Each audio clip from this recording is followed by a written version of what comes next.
Aya naon deui ieu KDM gebrakan aja naon ieu. KDM adakan lomba lembur diurus, kota ditata, siap-siap desa terbaik dan terburuk di Jabar akan dipiralkan. Lebok tanying anu desa-desa baru tut keneh jalana bakal dipiralkeun.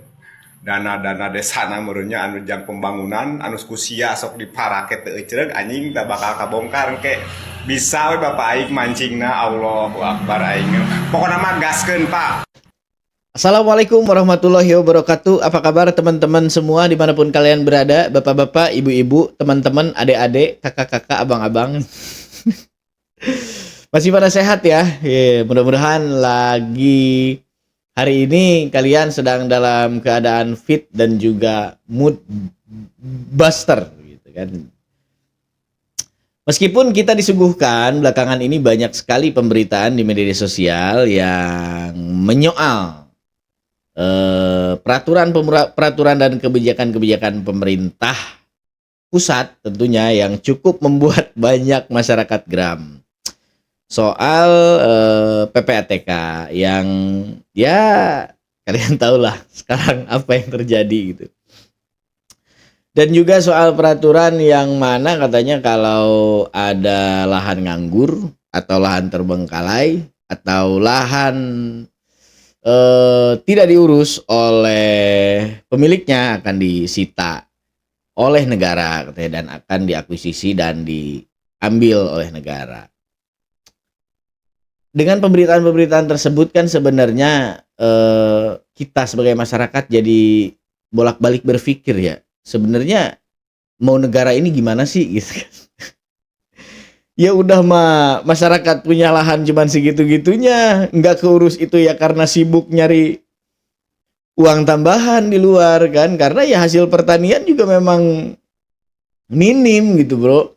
Jadi kita nanam padi misalkan gabahnya murah, kita nanam jagung ya jual jagungnya murah, nanam singkong tuh apalagi banyak orang yang nanam singkong buat bahan tapioka. Tapiokanya mahal tapi singkongnya murah gitu kan. Makanya banyak mungkin lahan-lahan terbengkalai, lahan-lahan pertanian yang tidak diurus lagi gitu oleh pemiliknya, bukan karena mereka sudah tidak ingin mempergunakan lahan itu lagi, tapi karena mereka sudah kehabisan modal gitu. Mereka itu udah nggak punya daya upaya buat ngurus lahan tersebut, karena ngurus lahan kan butuh duit bro gitu.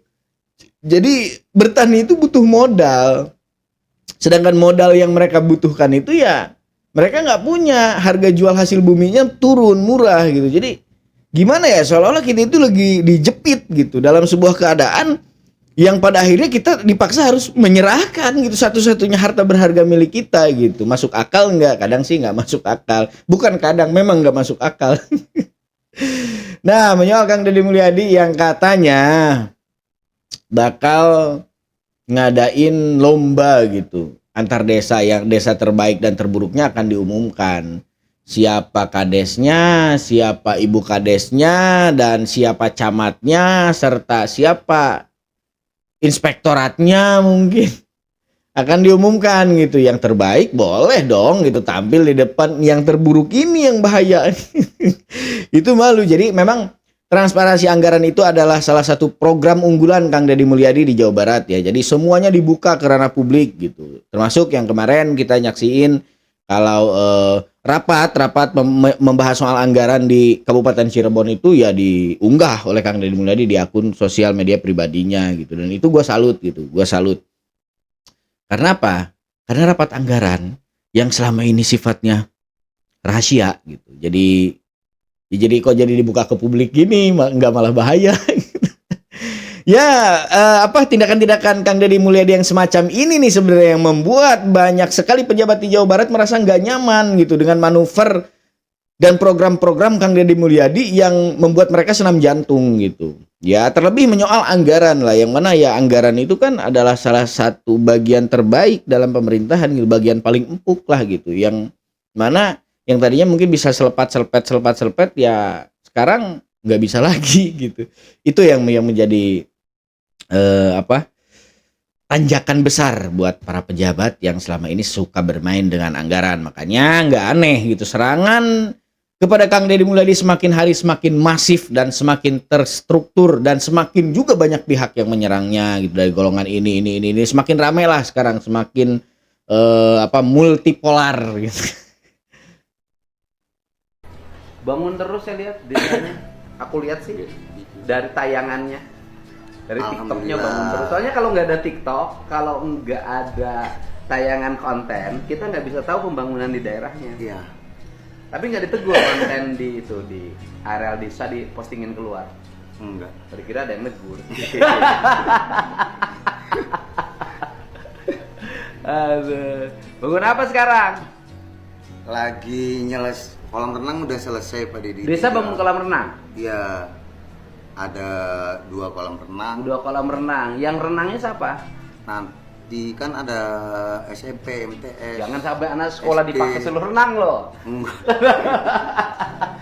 Terus kolam anak kecil juga ada Pak Deddy. Jadi kolam renang peruntukan anak-anak sekolah yang biasanya renang di tempat Jauh. lain Iya. jauh, sekarang renangnya di desa. Iya. Artinya mengembangkan minat dan bakat. Iya. Gitu. Kalau Tapi yang berenang hanya yang beli tiket kan? Kalau warga Purwasaba ya enggak harus Enggak, lah. anak sekolah yang berenang itu hanya yang beli tiket kan? Iya. Yang beli tiket harus berenang kan? Jadi kita kan Belum ngerti. belum. Soalnya anak sekolah banyak yang tidak renang tapi tiket beli. Oh. Karena dulu dikolektifkan Ya. sekarang udah nggak boleh di Jabar begitu. Gitu. Nah, dananya dari mana bangun kolam renang? Dari Dede sama dari telur ayam Pak Deddy. Dana desa. Dana Dede. Telur ayam itu yang dulu dikelola oleh BUMDes itu. Iya. Untung berapa dalam 2 tahun terakhir? Kalau yang terakhir itu kan kita tambah ayamnya 5.000 Pak Deddy. Jadi kalau yang kemarin yang 2.500 terakhir itu per bulan tiap hari itu dapat bersih 2 juta. Jadi dalam 2 tahun terakhir dapat berapa? 1 tahun terakhir aja, yang 2 tahun udah lupa. Tahun terakhir dapat berapa? 1 tahun ya sama lah kayak Dedenya Pak Deddy. 1 miliar Lebih. setahun Ya. dari BUMDes. Iya. Gila bro. Jadi BUMDes Desa Purwasaba ini per tahunnya nilainya sama dengan dana desa yang digelontorkan pemerintah ke desa. Gila loh. Bisa nyampe segini Kadeso Alkaf. Dan gue respect gitu. Pertemuan antara Kang Deddy Mulyadi dengan Kadeso Alkaf ini membuat banyak orang yang kagum tentunya. Karena mereka berdua ini adalah tokoh gitu yang banyak dicintai oleh masyarakat gitu. Terutama Kadeso Alkaf. Meskipun skalanya desa gitu. Tapi siapa yang nggak tahu Kadeso Alkaf gitu. Mungkin orang sekabupatennya udah tahu semua dan udah kenal gitu kepada Kadeso Alkaf meskipun hanya lewat sosial media. Jadi ya balik lagi ngomongin soal media ya inilah yang akan selalu narasi sosial konten inilah yang akan selalu digaungkan oleh para pembenci karena ya untuk membuat sebuah konten itu kan perlu insting ya, perlu naluri yang memang pas di sana gitu. Jadi nggak semua orang itu memiliki basic sebagai konten kreator. Yang pas itu sebenarnya perpaduan yang pas itu jiwa kepemimpinannya ada gitu, jiwa kreativitasnya juga ada gitu. Jadi ketika dia memimpin dikolaborasikan dengan kreativitas maka akan terwujud gitu kepemimpinan yang memang agak lain dan agak beda gitu dari gaya-gaya kepemimpinan yang umum terjadilah di Indonesia. Dan ini ancaman banget bro gitu. Ini ancaman banget gitu. Pemimpin yang sudah bisa menguasai sosial media lewat branding yang luar biasa di sosial media itu akan sangat sulit dikalahin. Bakal sangat sulit banget dikalahin gitu oleh lawan politiknya. Nah itu yang terjadi sekarang juga kepada KDM ya, yang mana KDM sudah berhasil mengendalikan media sosial gitu lewat ya media sosial pribadinya gitu, mulai dari Instagram, YouTube, Facebook, TikTok gitu kan. Kang Deddy Mulyadi bergerak di semua lini itu dan bisa menguasai dan mengendalikan media gitu. Jadi apapun yang diberitakan Kang Deddy Mulyadi itu Kang Deddy Mulyadi punya sampel. Pada akhirnya menurut Kang Deddy Mulyadi juga tidak akan ada orang yang bisa memotong-motong videonya. Karena apa? Dia punya video yang full gitu, yang versi fullnya gitu. Nah di situ jadi patahan-patahan kata itu yang nggak bakal pernah bisa dipotong oleh buzzer-buzzer politik dari musuh Kang Deddy Mulyadi. Itu karena ternyata gitu kan sosok pemimpin yang membuat konten itu banyak loh juga gitu kan manfaatnya, seperti Kades Hoho gitu kan. Beliau mendapatkan AdSense dari akun sosial medianya dan itu juga bisa dimanfaatin buat kepentingan masyarakatnya, terutama ya mungkin minimal lah bisa buat operasional dia sebagai pejabat publik. Jadi uang yang suntikan dari negara dari hasil BUMDes itu bisa sepenuhnya dan seutuhnya dicukupkan untuk pembangunan desa tempat Kades Hoho memimpin. Nah ini kan sebenarnya sebuah pemikiran yang revolusioner ya menurut gua gitu, terobosan yang bagus lah gitu sebenarnya gitu. Jadi kalau hanya selalu dikaitkan dengan pencitraan ya itu menurut gua nggak fair lah gitu, karena pencitraan seperti apa dulu gitu yang harusnya masyarakat cegah. Ya kan pencitraan juga nggak selamanya buruk gitu. Kalau memang kita melakukan pencitraan hanya untuk menarik simpati rakyat dan untuk kemudian kita maling uang negara gitu, nah itu baru jelek gitu kan, itu baru nggak boleh gitu kan. Kalau memang kita pencitraan membangun citra diri kita agar supaya kita tetap bisa mengabdi kepada masyarakat dan mempergunakan fasilitas negara untuk kepentingan masyarakat, ya nggak masalah gitu. Masyarakat juga nggak bakal menuntut, toh itu memang punya rakyat itu dan rakyat ngedukung. Walhasil yang sekarang mengkritik, mengkomentari konten-konten yang dibikin oleh sekarang pemimpin-pemimpin yang lagi naik daun itu siapa? Segelintir elit-elit politik, bukan masyarakat. Masyarakat nggak ada yang mempermasalahkan itu. Adapun 1-2 masyarakat ya itu cuma buzzer bayaran, sudahlah gitu kan.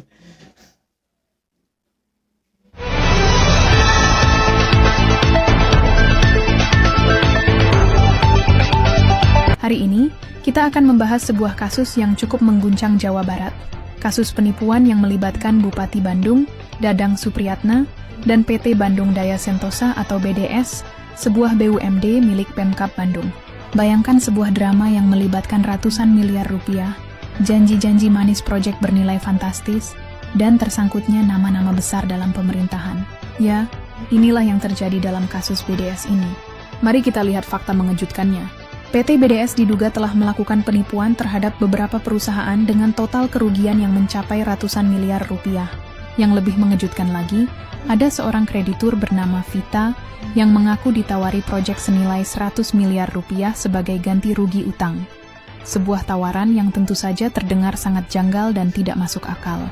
Kasus ini semakin rumit karena diduga ada keterlibatan struktural Bupati Bandung. Meskipun kuasa hukum PT BDS bersikeras bahwa sang bupati tidak terkait langsung. Namun, seperti efek domino, kasus ini mulai berdampak pada citra pemerintahan Jawa Barat secara keseluruhan. Ada kekhawatiran bahwa kasus ini bisa mencoreng nama baik Gubernur Jawa Barat, Kang Deddy Mulyadi, meski keduanya memiliki jabatan dan tanggung jawab yang berbeda. Kepercayaan masyarakat terhadap pemerintahan Jawa Barat pun bisa terganggu karenanya.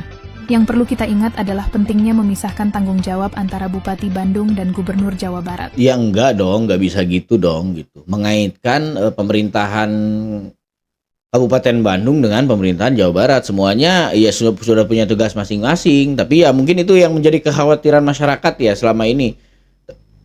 Tapi kan menurut gua agak jauhnya itu kan gini, selama ini kan Bupati Bandung ini sering bertentangan gitu dengan kebijakan yang diterapkan oleh pemerintah Provinsi Jawa Barat. Dalam hal ini Kang Deddy Mulyadi selaku gubernurnya gitu kan. Ada beberapa hal yang memang kalau dibantah sih enggak gitu, tapi seolah-olah Bupati Bandung juga nggak setuju gitu kan dengan kebijakan yang diterapkan oleh Kang Deddy Mulyadi. Hal itu kan sebenarnya menjadi sekat atau pembatas antara Pemprov Jawa Barat dengan pemerintahan Kabupaten Bandung gitu. Jadi kalau memang Kabupaten Bandung ini saat ini memiliki masalah gitu di pemerintahannya, maka ya sebenarnya gitu efeknya malah sebaliknya. Jadi masyarakat bakalan berpikir bahwa tuh kan katanya efek dari nggak nurutin kebijakan Kang Deddy Mulyadi, ya bisa aja kan meskipun hubungannya apa sebenarnya, cuman ya masyarakat bebas lah netizen mah gitu berkomentar gitu. Dan ini juga terjadi menurut saya, yang saya lihat dari berita ini terjadi ya pada saat pencalonan waktu itu gitu kan. Jadi Bahkan banyak masyarakat yang berkomentar bahwa untung katanya saya nggak milih dia katanya kan. Untung saya nyesal udah milih dia katanya kan. Ya banyak juga sih netizen yang berkomentar seperti itu, tapi terlepas dari itu semua kita tunggu saja dulu kan proses penyelidikan yang sedang dilakukan oleh aparatur terkait gitu. Jangan sesegera mungkin mengambil asumsi yang memang kita juga belum punya datanya gitu kan terkait ini. Apakah benar Bupati Bandung Pak Dadang terlibat atau tidaknya kan kita juga belum tahu, belum jelas gitu. Jadi mohon kepada netizen jangan dulu menyerang dengan barbar gitu. Kasus ini harus ditangani secara transparan dan adil tanpa membawa-bawa pihak yang tidak terkait langsung. Karena pada akhirnya, yang terpenting adalah kebenaran terungkap dan keadilan ditegakkan. Untuk itu diperlukan pengawasan internal. Karena ada dugaan pembiaran oleh lembaga penyelesaian internal yang diduga membiarkan praktik penipuan ini terjadi. Meski secara hukum PT BDS telah mengajukan permohonan penundaan kewajiban pembayaran utang (PKPU) terhadap PT Cahaya Frozen Raya (CFR) di Pengadilan Niaga Jakarta Pusat. Kuasa hukum PT BDS, Rahmat Setiabudi, menyatakan bahwa kasus ini merupakan masalah perdata dan tidak ada unsur penipuan di dalamnya. Namun, para korban masih menuntut keadilan dan transparansi dalam kasus ini. Penulis Roy Wijaya. Sebenarnya praktek seperti ini kan lumrah terjadi ya di Republik Norwegia. Jadi ada seorang pejabat gitu yang ada seorang tokoh politik yang hendak mencalonkan diri sebagai kepala daerah misalkan di Norwegia. Nah, dia kan pasti ngumpulin dulu para oligarki di daerah tersebut. Misalkan gua mau nyalonin diri sebagai RT di wilayah Xinjiang, Norwegia gitu misalkan. Nah, di RT tersebut nih ada beberapa nih, misalkan ada 10 orang kaya nih, sedangkan gua nggak punya nih duit yang cukup, dana yang cukup buat pencalonan sebagai ketua RT. Yang mana gua cuma punya duit 3.000 misalkan, biaya pencalonan itu 15.000 kan. Itu kan masih jauh banget dan masih jomplang banget gitu buat kemungkinan gue bisa duduk menjadi seorang ketua RT gitu. Jadi gue harus mau nggak mau nih ngerekrut nih orang-orang kaya nih. Orang-orang kaya gue rekrut, gue panggilin kan, gue ajak diplomasi gitu, gue ajak berunding. Nah, Pak misalkan ada Pak Kucai, mau nggak dukung gue jadi ketua RT gitu. Sediain duit segini, nanti kalau gua udah duduk, lu gua kasih proyek ini. Yang intinya janji gua kepada mereka itu harus menguntungkan mereka. Itu nggak hanya gua janji mau ngebalikin modal mereka. Di samping modal itu gua harus ngasih keuntungan yang fantastis ke mereka. Agar supaya mereka mau ngemodalin gua dong. Gitu. Dan cara gua buat nguntungin mereka itu lewat apa? Ya lewat sumber daya alam, lewat pajak. Gitu kan. Nah, itu kan lumrah terjadi sih di Republik Norwegia gitu. Jadi kenapa sekarang di Bandung menjadi masalah gitu? Karena ya Bandung adalah salah satu wilayah dari Jawa Barat gitu. Dan mungkin ya gue juga nggak tahu ya ke depannya gitu mau seperti apa. Ini juga hanya baru sebatas dugaan gitu. Bahkan ada pihak yang mengatakan bahwa sebenarnya ini nggak ada unsur penipuan ya gitu. Gue juga kan memang kurang paham sih kan dengan alur ceritanya seperti apa sebetulnya perundingan mereka di awal gitu. Tapi kita doakan saja semoga tidak ada pejabat yang dipenjarakan oleh hal ini, karena ya sekali lagi kita nggak mau gitu bahwa korupsi itu terus terjadi di negara kita. Cukuplah di negara-negara lain gitu, yang mana negara kita ini adalah salah satu negara yang paling minim kasus korupsi selama ini ya. Mari kita pertahankan gitu agar jangan supaya banyak terjadi lagi kasus-kasus korupsi di negeri ini, karena masyarakat di negeri ini sudah banyak sekali yang sejahtera, hidup di menjadi golongan menengah ke atas gitu. Jangan sampai karena banyaknya korupsi di negeri kita banyak lagi orang-orang yang jatuh miskin gitu.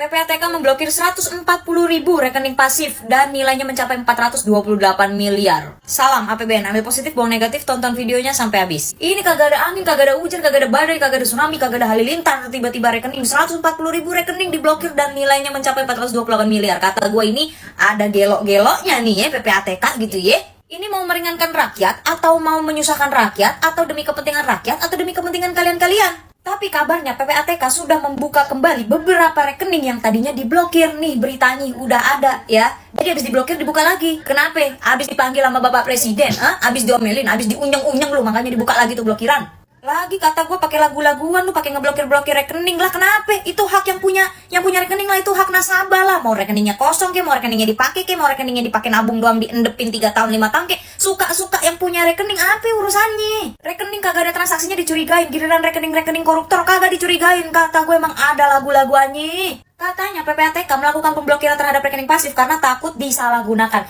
Ini permasalahan gini Pak, Bapak takut rakyat menyalahgunakan rekening, atau sekarang PPATK sedang menyalahgunakan rekening rakyat? Bulu mata saya sampai rontok Pak ngomongin PPATK. Gini apa ya, bisa nggak sih Bapak PPATK-nya itu berpikiran positif gitu ya? Bisa jadi orang tuh buka rekening dan tidak digunakan dulu karena dia hanya mau membuka rekeningnya dulu. Atau dia punya rekening yang hanya digunakan untuk menabung. Atau dia punya rekening yang memang digunakan untuk transaksi-transaksi besar. Contohnya, kayak orang habis jual rumah, terus mau naruh duitnya di mana? Naruh duitnya di bank. Di mana lagi Pak? Rakyat udah percaya sama bank, tapi ini gara-gara begini kan jadinya repot Pak. Percaya sama bank tapi nggak percaya sama PPATK. Ujung-ujungnya ini kalau blokirannya dibuka, orang-orang manusia-manusia, rakyat-rakyat pada ngambilin duitnya lagi, ditaruh di berangkas Pak. Balik lagi ke zaman dulu pakai celengan ayam Pak. Sekarang sebelum pembukaan rekening harus ada deposito dulu ya, sebelum pembukaan rekening harus naruh duit dulu gitu ya, tergantung banknya naruh berapa gitu ya. Habis itu setelah udah taruh duitnya di bank ya, setiap bulan dipotong administrasi. Udah kita nabung di bank gitu kan, duit-duit kita sendiri kepotong admin, kepotong pajak apa segala macam, dibekuin pula. Nih kata saya Maya, aduh Pak, jangan banyak lagu-laguannya Pak. Kita rakyat ya, rakyat kagak bisa korupsi-korupsi kayak bapak-bapak di sono-sono, nggak bisa.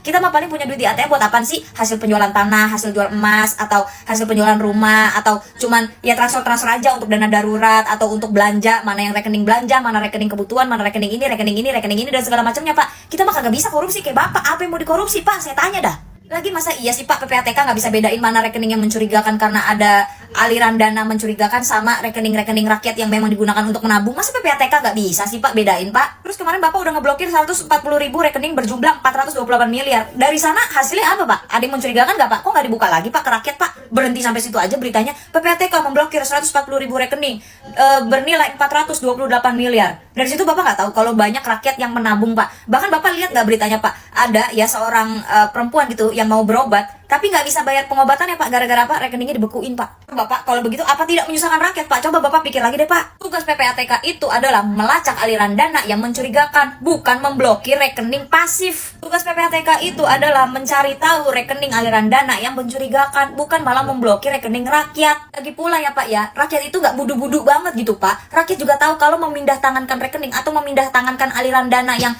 mencurigakan itu bisa dipidana Bapak. Udah Bapak nggak usah ngelucu mulu. Kalau mau ngelucu sono masuk stand up komedi dah Respect ke mbaknya gitu ya. Lagian ya memang apaan sih gitu kan, ngeblokir-blokirin rekening orang gitu kan. Dibentuknya PPATK itu kan fungsinya buat ngelacak aliran-aliran dana yang memang menurut negara itu mencurigakan gitu. Jadi mereka ditugaskan buat itu sebenarnya gitu, agar supaya para pejabat ini nggak bisa main selepet-selepet. Kenapa rekening rakyat? Masalahnya rekening masyarakat gitu kan, yang hasil jual singkong dimasukin 3 bulan gak ada transaksi diblokir. Gila kali. Aduh, ada aja ya di negeri apa ya, negeri Wano sekarang. Ya memang sudah sejauh ini bro, sudah sejauh ini gitu keruksakan yang terjadi di negeri Republik Islandia. Jadi memang cukup memprihatinkan sebenarnya. Kita sebagai masyarakat Indonesia itu ya harus banyak belajar dari Islandia gitu, Republik Islandia. Banyak sekali di sana itu pejabat-pejabat korup gitu kan. Banyak sekali instansi-instansi yang sama gitu. Sama korupnya gitu. Kita harus prihatin dan kita harus bisa ngejaga kestabilan pemerintahan di Indonesia. Tentunya Indonesia jangan sampai mencontoh Republik Islandia yang mana isinya koruptor semua gitu. Jadi kebijakan-kebijakan yang munculkan oleh pemerintah itu bukan untuk mensejahterakan rakyat, justru itu untuk menekan dan mencekik rakyat. Mau usaha nggak ada modal, sekalinya punya modal dapat ngumpulin bertahun-tahun, buka usaha omset naik dikit dipajekin kan. Omset di atas 15 juta pajaknya 10%. Kan udah 1,5 juta gitu kan, dipalakin oleh pemerintah Republik Islandia gitu. Padahal ya mereka ngebantuin nggak, ngasih modal nggak kan. Orang usahanya maju dipajekin gitu. Gue kira preman aja sama Omas yang sering majekin. Omas ya, gue bilang di sini Omas, organisasi manusia, bukan yang ada di Republik ini gitu. Gue ngomongin di sono kan beda istilah gitu. Di sono mah Omas, kalau di sini apa gitu kan sebutannya. Jadi siapa sih gitu? Siapa sih orangnya gitu, tokohnya, institusinya gitu, komunitasnya yang memang nggak menekan rakyat, nggak mencekik rakyat? Ya mulai dari pemerintahnya di Islandia majekin rakyatnya, gitu kan, dengan ketentuan yang mereka bikin sendiri, dengan ketentuan yang sesuka-suka mereka aturannya. Terus aparat penegak hukumnya gitu kan, ya sama juga, baik yang di kantornya maupun yang di jalanannya sama juga, rakyat juga yang kena. Ya banyak tuh dalih mereka itu, alibinya gini. Katanya kalau memang yang nggak ada kami ya nggak ada keamanan gitu di Islandia mah bro, gitu. Jadi mereka itu salah. Selama ini kerja mereka acak-acakan, cuman ketika dikritisi oleh rakyat, oleh masyarakat, mereka marah gitu. Jadi mereka langsung membuka data jasa-jasa mereka selama ini. Aduh, Republik Islandia, kasihan aja sama masyarakat di sana gitu kan. Tapi mudah-mudahan di Indonesia nggak terjadilah hal-hal seperti ini gitu kan. Hal-hal yang banyak menekan masyarakat, hal-hal yang banyak merugikan rakyat gitu kan. Selama ini kan Indonesia udah bangun. Gua percaya visi Indonesia Emas 2045 itu bakal terwujud secepat mungkin gitu. Bahkan yang tadinya rencana 2045 gitu, di 2027 mungkin sudah bisa tercapai. Karena kan kita juga bisa melihat sekarang dan menyaksikan kesejahteraan masyarakat Indonesia sudah mulai meningkat gitu. Banyak yang dapat kerja sekarang kan. Gitu kan. Banyak pengusaha-pengusaha yang makin naik gitu, UMKM jadi bukan UMKM lagi, UBKM, usaha besar kemewahan. Aduh, gila banget, pokoknya gila banget. Sorry ya bro, sorry gue sedikit agak banyak berbicara di sini. Karena gue seneng. Ternyata negeri kita ini sudah semaju ini.